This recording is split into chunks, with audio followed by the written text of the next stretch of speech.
Good morning. My name is Tundu Lissu. I am the Vice Chairman of Chadema, the largest opposition political party in Tanzania. For those of you who may remember, I am the Member of Parliament and political leader who survived a serious political assassination attempt in Tanzania's legislative capital of Dodoma in September of 2017. Today, I wish to draw your attention to the latest deterioration in political freedoms and human rights in Tanzania. Yesterday, the Magistrates Court of Dar es Salaam convicted the national leaders of Chadema of sedition, unlawful assembly, and a bewildering array of other free speech offenses in relation to an election campaign rally in Dar es Salaam in February of 2018.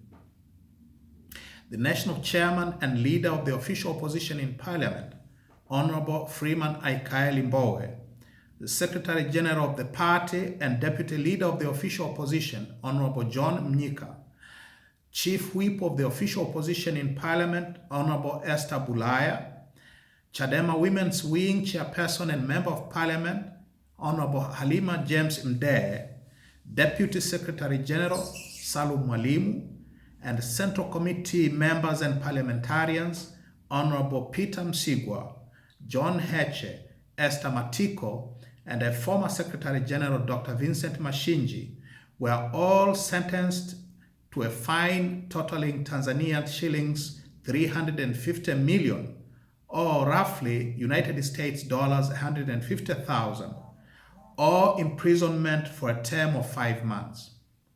They are all in prison as we speak.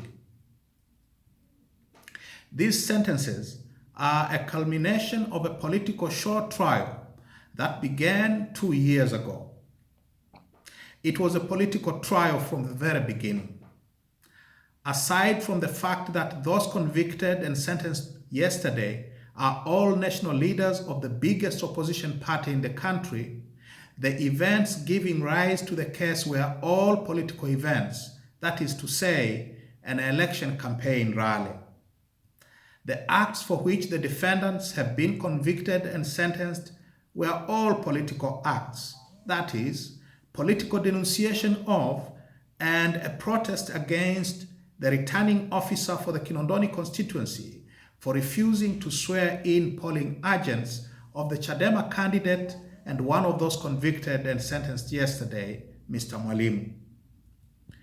The circumstances in which the trial took place all point to the fact that this was nothing but a political short trial.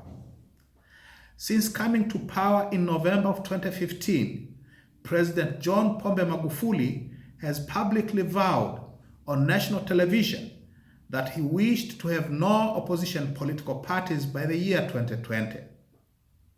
Indeed, he has made public statements on camera threatening Chadema leaders with imprisonment should they continue to criticize him and the lawlessness of his regime. His intelligence and security apparatus have all been linked with the murder, abductions, and disappearances of the critics of his regime, ranging from political activists and leaders, journalists, businessmen, and bloggers. His prisons are overflowing with hundreds, if not more, of people falsely charged with serious economic crimes who are now being given the choice of paying exorbitant sums of money for their freedom or to rot indefinitely in remand prisons because the offenses they are charged with are all unbailable. So, these are the first high-level political prisoners of the Magufuli regime. The heavy sentences passed against them a few months before the general election in October that will pit them against President Magufuli and his party are political punishment. Their punishment is, however, not a crown of thorns. It is a bejeweled crown of gold. They now join a long and proud roll of honor of leaders in our country and in other parts of the world who were prepared to go to prison or worse for standing up to tyranny and oppression. They are now in the same company as our founding father, Mwalimu Julius Kambarage Nyerere, who in 1958 was convicted by the same magistrates court of Dar es Salaam for the same offense of sedition for his opposition to colonial despotism.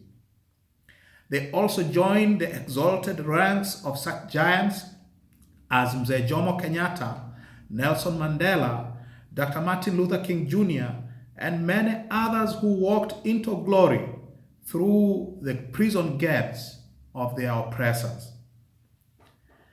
President Magufuli has recently promised that the forthcoming general elections in October will be free, fair, and credible. Only last week, his foreign minister, Professor Palamagamba Kabudi, promised the same thing in a meeting of the United Nations Human Rights Council in Geneva, as well as in his meeting with the U.S. Under-Secretary of State for Africa, Tibor Nagy. Yesterday's sentences against the Chadema national leaders have put paid to any illusions that the Magufuli regime is able, willing, or even prepared to hold free, fair, and credible elections in October.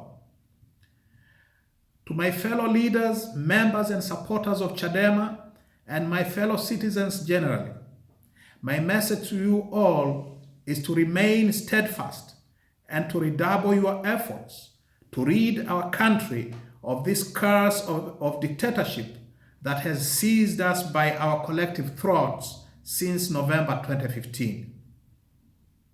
11 years before he was sent to life imprisonment for opposing the apartheid regime, Nelson Mandela said the following on 21st September 1953, and I wish to quote, "You can see that there is no easy walk to freedom anywhere, and many of us will have to pass through the valley of the shadow of death again and again before we reach the mountaintops of our desires.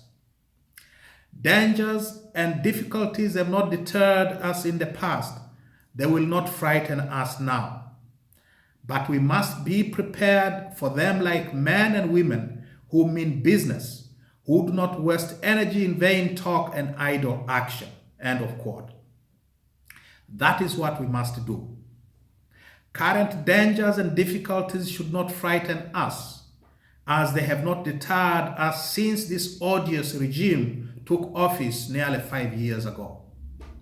Rather, we should prepare for even greater dangers and more difficulties in the days, weeks, months, and perhaps years ahead.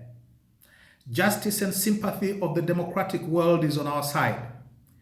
With commitment, steadfastness, and discipline, we shall overcome this dark chapter in our country's history. To our friends and the friends of Tanzania in the international community, this is the time to take sides in this great struggle for justice, democracy, and the rule of law in Tanzania. We ask you to take the side of the democratic aspirations of the Tanzanian people and against this tyrannical regime. Any support of whatever kind or form to the Magufuli regime is and will be seen as support to a regime of torture, murder, and disappearances, and that makes political prisoners of its critics and democratic opponents. We ask you to offer more than verbal condemnations or statements of disapproval. We ask you to sanction this regime with economic and financial measures, diplomatic censure, and international isolation. We ask you to issue travel bans, asset freezes, and other measures specifically against the intelligence and security apparatus and functionaries of the regime who are known to carry out or direct the torture, murder, abductions, and disappearances and political repression in our country and their political enablers. We ask the international financial institutions, particularly the World Bank, the African Development Bank, and the International Monetary Fund, as well as individual governments, to withhold any and all financial or technical assistance of any type against the Magufuli regime until such time as there is evidence that the regime has stopped the abhorrent acts that run counter to all norms of behavior that are accepted by the international community. We ask you not to subsidize torture, murder, abductions, and disappearances, and political repression by giving economic succor and diplomatic comfort to this odious autocrat. We ask you to support democracy, rule of law, and a respect for human rights and dignity. And the least we ask for is that any current and future support to Tanzania should be tied to these just demands. Finally, we demand the immediate and unconditional release of these and all other political prisoners, an end to political persecution using the criminal justice system, and an end to the illegal ban on political activity of all political parties and actors. We demand constitutional, statutory, and other institutional reforms to ensure free, fair, and credible general elections later this year and in the future. These are all democratic and just demands, and they accord with common sense. I thank you for your patience.